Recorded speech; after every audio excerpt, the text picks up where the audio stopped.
Jireenya kee keessatti wanti ati dinqisiifattu maalinni? Haadha manaa keetii hagam takka jaalattu? Mee ridii baaleen faarsii jedhame bada baaliyeetii yahoo jedhiitii mee faarsii mee baaliyyee tadha.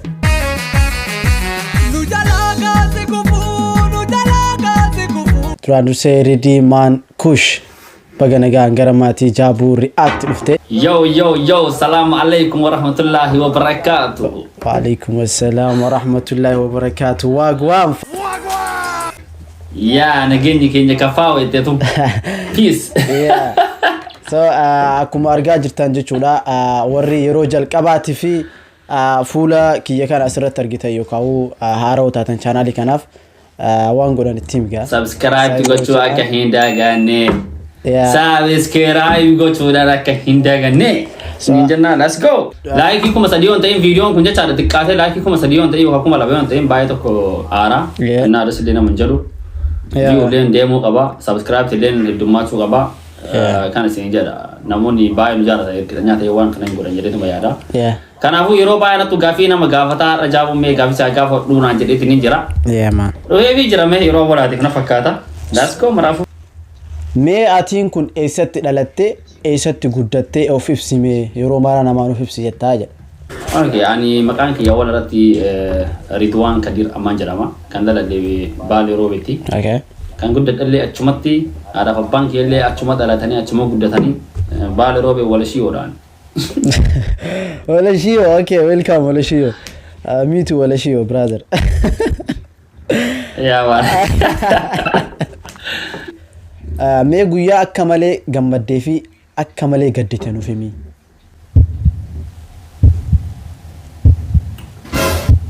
Axarri gooteen jiraa miti guyyaa kana gaddee guyyaa akkana gaddee. Yaa ilmi namaa sii galee yeroo tokko gaddaa. Yeah. Yeroo tokko gammadaa akkuma beekamu jechaadha. Yeroo inni dhugaa gammadu yeroo gaa'ela isaati ilmi namaa sii galee. Yeah ma. Yeroo gammachuun guddaan kan jedhamu yeroo sanii. Na anillee yeroo masaan gammade yeroo gaa'ela kiyyaa baay'ee gammadee tiin jira.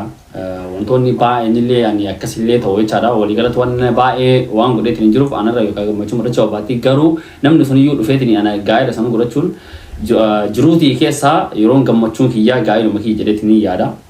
Yeroo gadde immoo kan gadde yeroo baay'ee gaddee tiin jira. Akka dubbachuuf kana pirivaatiin gochuu barbaada. Dhugaa dubbachuu hin barbaadu. Gaddee tiin jira garuu ani wanti na gaddisiisu tokko si wayita nama walitti bu'u baay'ee gadda. Yoo tiyyaan faa yoo xiqqoon walitti bu'ee ana dhuguma jechaan ana biratti hiriyyummaa waan guddaa qabdi. Innaa hiriyyaa yoo walitti bu'ee baay'ee tokko gadda. Akkasumas hiriyyaan kiyya wallaahi yeroo tokko kan baay'ee taa'eetiin ofitti wanni ta'eetiin gaddeetiin jiru firoo hiriyyaa kiyya jechaadha. Deemeetiin jira Ingiliiziin jira amma jechaadha qaraasii waliin turreetiin turre. Anna hoteelni deemu jechaadha wallaahi kan dhugaa tokko gaddeetiin jira. Kaayimuu barbaadu keessaa kaayimuu barbaanne anu himuu barbaadu. Garuu hoteelni deemeetiin hoteelni biraa deemu wanta kanatti fakkaanee lekko hoteelchi inni ga'u jechaadha yeroo walaatiif taa'ee kaboo'ee guyyaa saniin. Kanammoo qabee qoobsee bichaadha jechaadha. Kanaafuu guyyaa sanii ka seeraan gaddeetiin jiru kaayimuu barbaadu malee kaayimuu hin barbaannee jira. Jireenya kee keessatti namni oolmaa gaarii naaf oole jettee dinqisiifattu jira yoo jiraate eenyu? Haadhatii. Maazari. Okay. Ya, ana haadhatii jechaan akkam jedhee siibsa bannaatan. Wallaahi haadhatii akka jedheetiin siibsuun qabu bro. Akkuma jedheetiin ibsuun illee hin qabu. Namni ani sookiyyaa ruuyi kan ta'e eenyu baasee kan ni taasisu nan jedhani haadhatii bichaadha kan nama biraatii nama takkallee waan kan natti fakkaatu. Na haadhatii bichaadha kan waan nama danda'u jechaan haadhatii abbaallee taatee na guddiste haadhallee taatee na guddiste na oolmaa guddaa kana oolan haadhatii. Haadha jechaan ana biratti waan guddaa qaba karaa namaan garuu wata akkanatti faarsu namoonni haadha hin qabne na hawwata baay'ee jira waan biraa isinitti akka fakkaanne yookaan immoo ani yeroo baay'ee sii galee anillee alhamdulillah homaa namni martuu karaa masan deemaa illee abbaan qabu rabbi isaanii haraaramu rabbi warra jannataa san haa godhu. Agaroo haati abbaallee taateetiin waan na guddisteef ana bira oolmaa guddaa namni na godheetiin jiru isiidha. Ixaanuudhaan immoo jaartii tiyyaa bataamii waan baay'ee na qabateetiin jirti. Sebab waliin gauran betul, mati wan bayi na awal itu ni jerti, agan sadarkah anak gawat ni dua dapat itu ni jerti. Jireenya kee keessatti wanti ati dinqisiifattu maalinni? Jireenya kee keessatti wanti ati dinqisiifattu nama ofiin boon bro. nama ufiin boonu dinqisiifadha. Nama ufitti amanu. Okay. Nama waan sudaanidha dinqisiifadha bakka jechaan nama waan bakka tokko ga'uuf tattaafatu. Siigalee bakka takka dhaabateeti nama waan tokko ta'u osoo hin taane nama bakka waa wahii ga'uuf tattaafatu bakka harki hin kennu haga waan sanitti bakka hin danda'a malee hin danda'a afaan isaa bicha qaba'u hin danda'ani waan kana Biraazilii kiyya tokko hangafa qaba. Anna waan nama raan danda'a jedha sila ati qowwaan hin dandeenye nama hin danda'a jedhi naan jedha bakka hin danda'a jedhi malee ati yoo hin dandeettu jettee hin dandeettu waan jala jiru hin dandeettu naan jedha siigalee. Anna kanaafuu nama hin danda'u jedhu waan natti hin tolu hin danda'a malee bakka hin danda'ani waan kana hin danda'a. Anam fakkeenyaaf siyyuu baqaami tokko si dinqisiifadha fakkeenyaaf ati iyyuu jechaadha maaliifi waan tokko abdeetiin hin jirta waan san gadi dhiistuu bakka hin deemta haga bakka waa wahiitu afuu jira haga nama san bakka san galmaan gahuutti hin deemta guyyaa galmaan geetta immoo ofitti hin boonta bro ofiin boonta naamani bakka san oota geetta ofiin boonta eenyu akka taate of beekta guyyaa san annaa nama tattaafadhu jaalladhaan. Gaafa biyya jirtu san listiroo daladde jedhanii dhuguma haquma jirtu lafa nu kaayee. Wallahi tana jecha ani viidiyoo ta'an irratti ofii kiyyaa qabadde waa'ee riidiin kun eenyu waan jedhu jechaadha. Gaafii ofii kiyyaaf gaafata deebii illee ofumaa kiyyaaf deebisaa jechaadha. Istoorii kiyya guutuu yuutuubii irratti argattanii yeroo gabaabaa keessatti riidiin eenyu kan jedhu jechaadha. Riidiin kun akkam ta'eetiin dhufee maal ta'e keessa taree jiruun isaa akkamii wanna jiru guutuu kompleet seenaa baay'ee qaba seenaa kiyya guutuu wajjada ani daa'imman kiyyatti jechaadha waan baay'ee jedheetiin hin jiru. Ila Awurooppaa utuu dhufe kana sana fe'an akkuma isin jedhaan arga Awurooppaa kana dhufe indoomi sana fe'e jechuu barbaada. Ani jechaan listiroo miti waan beekayyoo jedheetiin hin jira. Innaa san immoo sirriitti dubbara listiroo immoo kun godhee jedheetiin hin jira. Innaa garuu listiroo kana hojjedhu jechaadha yookaan dhabee osoo hin taane mallaqa jechaadha akka wallaahi araadummaatti ilaallanu isinii galee warra keenya mallaqa gaafadhee hin beeku haga dhalee uf beekarraa jechaadha. Dabani son taane warri kiyya alhamdulillah rabbil alamin daba keessa jiranii haftaamii keessa illee jiranii jungaleessa osoo isaan irra ari'an ani qaraatii fa'aa deemadeetiin jecha listiroo jedha masgidatti fa'aa galee birri isaan gaafadhee takka uffata ayyaana na bitanii hin beekan ofii hiyyaa bitadha namni takkanatti hin bitu sii galee annaa kun immoo achaadha dhabee son taane alhamdulillah ismaa qabu garuu hojjeteetiin jira akka safaraatti safarri keenya waan akkana kana qaban sii galee otonom tokko jammaru duuba jammara martu annaa listiroo jedheetiin hin jira. Naa wataa himatti desneedha. Inni ijoollee roobee waan kanaan bataa dinqisiifadha. Maaliifi waan akkana irratti jechaadha aktiiviidha. Kan dhugaas hin jedha namoota baay'ee jira. Inni akka erdinnaatti ilaallee hojjennu wata waan akkana hojjennu. Sanii jechuudha. Hojjeteetiin hin jira. Sana hojjechuuf immoo bataa ittiin boona. Bataa ittiin boona hojjechuuf hiyyatti. Anyway asirra jechuudha listiroo dalaydee kaampaanii guddaa kee dalaydee waan nan dalagaadha. Dalagaan tuffii hin qabdu beektaa. Saniifuu galatu. Jaalala keessatti mudannoo hin daganne tokko callaa nuuf himi. Hin qabu. Fuuldura keetitti mee jireenya akkamii jiraachuu barbaada? Riidiin kun jireenya akkamii jiraachuu barbaada? Ani bro fuuldura kiyyatti alhamdulillah rabbil alamin osoo mallaqa qabaadhe baay'ee tokko desanidha. Saamii sootee jechaadha fayyaa qabaadheetiin jechaadha hafti akkasii guddaa sun osoo hin taane. Maal sin jedha bro ani wallahi nama gammachuu namaatiin gammadu sii galee wantoota hojjechuu barbaadu baay'eetu jira. Bataan imatti nama gammachuu namaatiin gammadu ani fakkaa bulu osoo hin taane. Namni yoo gammadu jechaadha nama tokko waa godhee namni sun yoo gammadu jechaadha keessi hiyyoon kun guutuu fi guyyaan hiyyoo guutuun hin desanidha. An nama akkanaati. Namoota baay'ee nama waan gargaaru jira hojjedhee waan gargaaru jira mallaqa qabaachuun immoo sanii fi namoota baay'ee rakkataa baay'ee beeka sanniin gargaaru waan barbaaduuf osoo waanuma bareedarra jiraadhee haftii bareeda qabaadhee faamilii kiyya waan istaandardi isaa guuteetiin jiraadhu yoo ta'e desanidha garuu sun akkamitti dhufa nama jedhu jechaadha ani online biizinasii kana fa'aa makkora. Taa'imatti online biizinasii kana fa'aa makkora karaa sanii akkas ta'uu barbaada karaa biraatiin osoo hin taane yuutuubara illee guddaa ta'uu barbaada. YouTuber guddaa ta'uu barbaada inshallah fuuldura kiyyatti taariikh hojjedhee mul'isa inshallah san asirratti osoo hin taane afaan dubbachuu osoo hin taane hin mul'isna mul'isuudhaan deemna dubbachuu osoo hin taane mul'isnee mul'isuudhaan akka warri sodaatu ammaan kana gaafii kun maal jedhani mee ridii baaleen faarsii jedhame bada baaliyeeti yahoo jedhiiti bee Farsi bee baaliyyee tadha. Ana akkamitti faarsa baaliyyoo wanni ani faarsuun tokko hin jiru. Jechuun akkamitti faarsu baaliin. Baaliin. Akkamitti akkasitti makoy. Kutaalee Oromiyaa keessaa ani baali. Baali. Galee. Baali.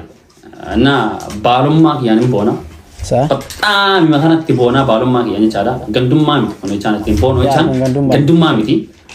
kan gandummaa miti ilmi nam kamiyyuu jechaadha kutaa qaba kutaa kudha tokko jira Oromiyaa keessa kutaa ofiitiin boonuu qaba kana jechaan kan namaatu fadhee osoo hin taane yookaan immoo raasistummaa osoo hin taane ka ofiitiin boontee faarsuun waan dirqama kan keeti baay'ee wanni kun dirqama kan keeti jechaadha kaalchariin kee ol guddisuu akkuma dirqama kan keeti jechaadha kutaa kan keetillee guddisuun dirqama kan keeti baalee akkamitti akka faarsittee maan Oromummaa yoo nu dhufan nama takkayyuu hin dhaga'u jedhe Oromummaadhaa yoo nu dhufan nama takkayyuu hin dhaga'u baaleen akkamitti kanaan jettee jechaadha Oromummaa kiyyaan yoo natti dhufan nama takkayyuu hin dhaga'u jechaan saba biraa hin dhaga'u nama takkayyuu jechaadha Oromummaan tun yoo walitti dachaatee kutaa kiyyaan natti dhufte jechaadha baalummaa kiyyaan nama takkayyuu hin dhaga'u.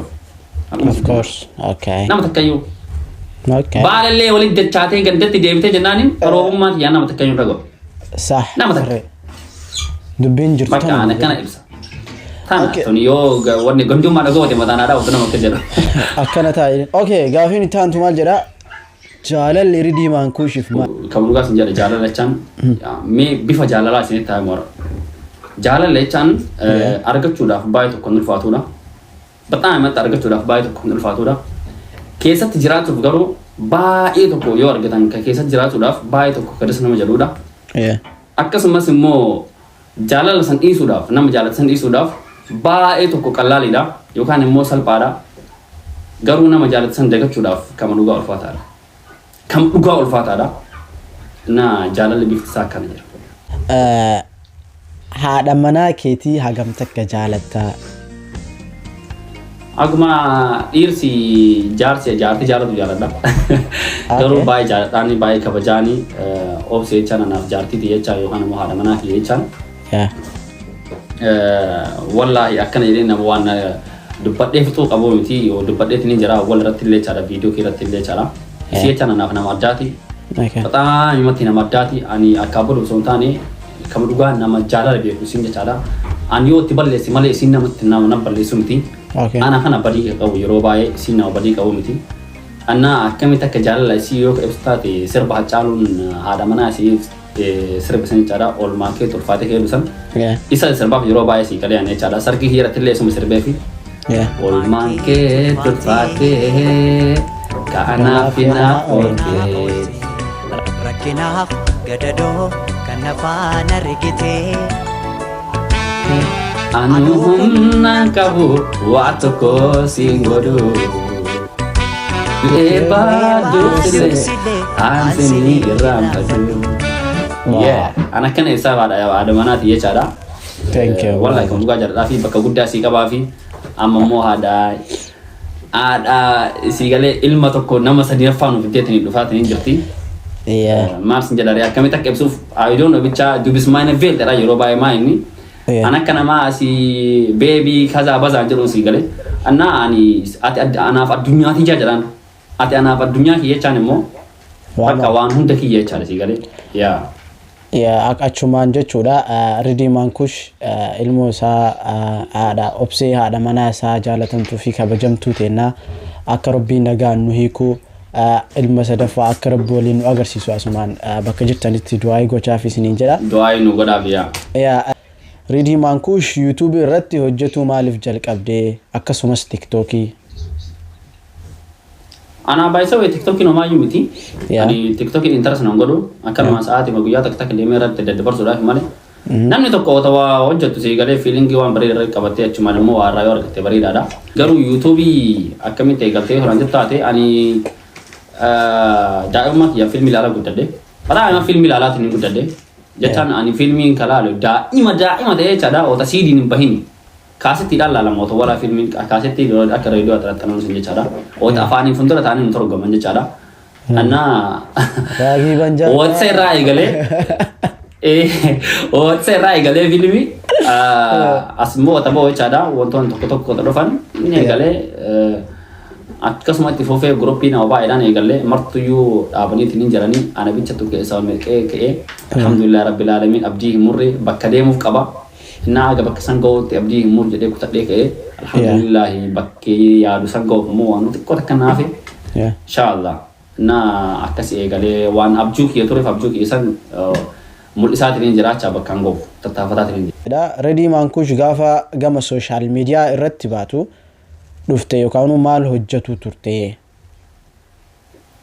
Otawala drama hojjechuu turre koomedii garaagaraa fiilmii maalii kanneen hojjetaa turre Awurooppii bareedaa keessa turre caadhaa walii galatti garuu wantoota tokko walitti nuuf finne tokko jijjiira namni martuu yookaan tola kan tokkotti hin tola. Wantoota sansan waan ta'eef malee drama hojjetaatiin hin turre fiilmiillee hojjenneetiin hin jira bakka bichaa drama viidiyoo baay'ee hojjenne viidiyoo shartii tanniin kootii tanniin jechaadha. Sharkati kan xixiqqoo tanniin jechaadha baay'ee mata hojjenneetiin hin jira. Karena siin dhufni achi booda immoo bakka karaa ofiinuu karaa waan kanaatti seentuu keessa boon baay'ee ulfaatu galee. Annaa akkasumatti dhufeecha ta'ee galee garuu karaa sanii. Ridii Baankush ispoortii eenyurratti barattee ispoorteenyaadhaati?